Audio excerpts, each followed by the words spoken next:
What's up, YouTube? Capital G here. Got a potentially competitive duel for you guys to check out. The main reason I'm saying potentially is it's still unproven in the TCG how RaidRaptors are going to fare. But I feel like it's a good time to showcase them once again on the channel because we know that RaidRaptor Y-Strix is in Dual Overload. And I think that card is absolutely absurd. It's very akin to something like Crystron Needle Fiber. The plays that it allows you to do, which you'll see momentarily, are absolutely incredible. I think that the RaidRaptor deck is very comparable to Rockets or Dragon Link, and that's a deck that super is combo based and maybe you say is a glass cannon, but it's seen high levels of success this format. So anyways, the double R is down at the bottom, and then we got the Invoke Shadow at the top. Obviously a proven competitive meta deck. We'll see exactly where this is going to go. I think that RaidRaptors are not,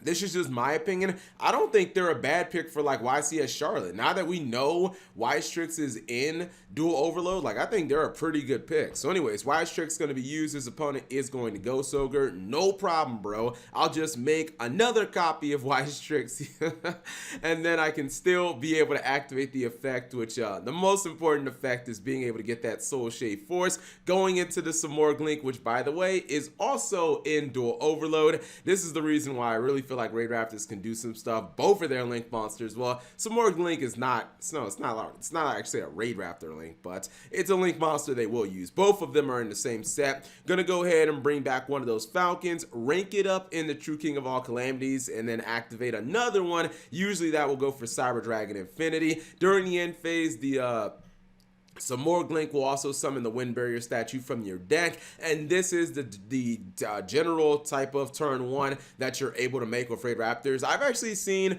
you'll see these boards, not just with this, you'll also see sometimes they can make like Abyss Dweller, but the boards are definitely really strong. I mean, summoning these two huge Xyz monsters, having two forms of negation, plus your opponent can't special summon. Basically, they have to have Dark Ruler no more. And in game one, it's very unlikely that your opponent's going to have that. Now, personally, I'll say this. I would not have activated True King of all Calamities because if you activate Magical Meltdown, it seems very unlikely that you're going to be able to out my board. I guess you probably, yeah, what is Alistair's attack? No, it's only 1,000. So, like, I was thinking Alistair attacking over the Wind Barrier statue, but it can't even do that because it's only 1,000 attacks, so it can't even clear this. I don't know why. I don't even think you needed to use the True King of all Calamities. Not to mention, if you just summon your Wind Barrier statue here, I feel like your opponent just can't do anything. But regardless, he did use it. It's not going to matter in the grand scheme of things.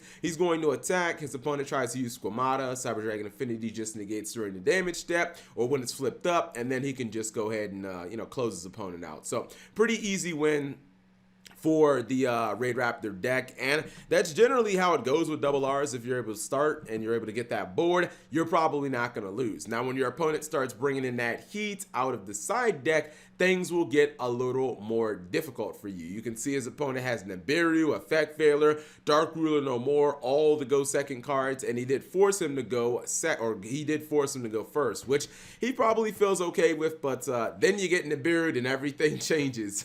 Everyone's got a plan until they get Nibiru, right, Mike Tyson? Anyways, he is going to go ahead and he's going to go for the Alistair Link monster, go for Construct, and I feel like with Instant Fusion, he can probably just win this game.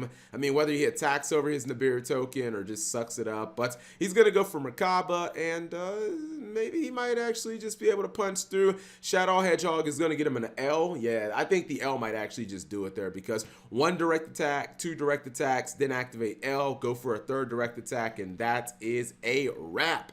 Did not even need to use the Dark Ruler no more. So just a nice little tech, or I guess a nice little piece of disruption that he doesn't even have to show his opponent. But if his opponent is still making him go second, he can probably just assume that Dark Ruler no more is going to be in the equation.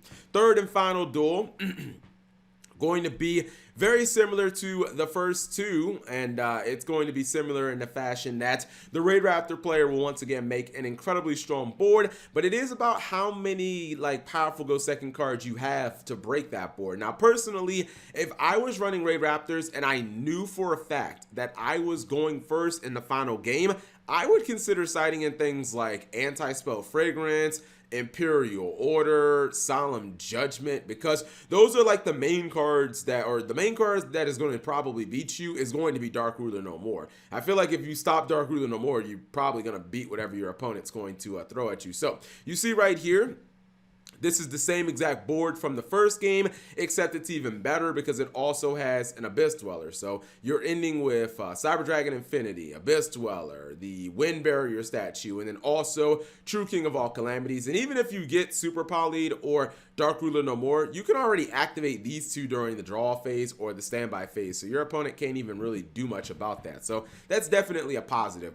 Activates both of those in the draw and standby. Gets Nibiru, a little late for that. Dark Ruler and Super Poly will be used, and he's at least able to get rid of a couple of them. He does ultimately get the, well, it looks like he got his own copy of Dark Ruler No More, but his opponent is still back in the game. Man, if he only played a second Wind Barrier statue, I just realized that. Since the Samorg monster, the Samorg Link was able to activate again, if you would have played a second copy, I know this is asking a lot of your deck, but if you play a second copy of that Wind Barrier statue, you summon another one, I feel like the game's over, because now he has Shadow Fusion, and even if you do use the Abyss Dweller, which he will use, that your opponent still gets the Construct on board, and if nothing else, the Construct can run over stuff, and now he's able to make a Merkaba, and feel like the game's just kind of over at this point. He is definitely, he's definitely mounted you, and RaidRaptors have, I mean, they have some comeback ability. You can technically play even Utopia Double Cheese in the deck if you want to, but it's like, all right, well, how many bricks do you really want to add to your deck? I mean, I think, no, I wouldn't really consider Utopia Double, like, I wouldn't consider Double or Nothing a brick, because it is kind of like a go second cheese win condition. Anyways, his struggling is going to come to an end fairly soon. I believe that he'll probably use Shadow Fusion here, maybe get another big monster, but it doesn't matter. The monsters that he has on board are already enough to win. Whether he goes for the cross cheat, uses the effect or not, when you got double Merkaba, now he's making Boar Sword for the flex, this game is 100% over. But you did see there what the RaidRaptor deck is capable of, and the fact that it is capable of doing it very consistently. Dual Overload changes the favors of this deck. It makes it a lot more competent and just makes it a lot more explosive. Anyways, let's pause for one quick second. Let's check out this Double R deck. So, all right, this is what the build looks like on paper, and I have to say this is a really good looking build. The reason that I like it is because obviously we saw what the deck could do if you're going first. We saw the power of the plays, but if you are going second, there are enough main deck options here, and this is a 40 card deck because, you know, let's just go ahead and take out the Master Rule 5 card, but this is a 40 card deck that has significant answers if it happens to go second. You've got 3 copies of Radion in here, you've got 3 copies of Dark Ruler No More. These are actually the cards that I wanted to see. I was like, you know what, this build would be really strong if you main deck Dark Ruler No More, just in case you are going second. We know the power of what your plays are going to be. You got DD Crow in here, not just a hand trap, but also a winged beast monster, just like the RaidRaptors. And the thing about Radion and also DD Crow is if you do draw these cards in your opening hand and you just don't need them, you need other pieces, you can obviously banish them for Allure Darkness. So I don't even think that draw power is going to be an issue because you have your main source being Allure Darkness, and in this build, very similar to Luna Lights, you can easily banish your hand trap or your kaiju and draw other cards, maybe possible extenders or something like that. So usually I'd be like, maybe, you know, Ash Blossom draw some impermanents, but I kind of feel like you don't need them in this build. I think that you know, if I was building a side deck, I would definitely, like, if I was going first, I probably want to put in some Solemns, maybe some Imperial Orders, or maybe something of that sort. But I feel like this main deck is really solid. Maybe you could be super spicy like me, throwing a second barrier statue, but if your turn 1 board gets broken, you're probably in a bad shape anyways. You're probably going to end up losing. But you guys did see the power of what this deck can do with its turn 1 plays. And again, even if you do happen to go second, there should be enough like strong go second cards in here, whether it be the Kaiju, Dark Ruler No More, or the DD Crow, which is a fantastic hand trap right now. Unless DD Crow just ultimately starts being really terrible within the next couple of weeks, then I guess maybe you might have to look at this and adjust it. But as long as DD Crow is like a really viable option, it makes a lot of sense for this build, specifically because it is a dark attribute monster. Anyways, whatever you guys think, leave it in the comment section below. I'm really going to be interested to see if anybody plays this deck in Charlotte. Even if no one does,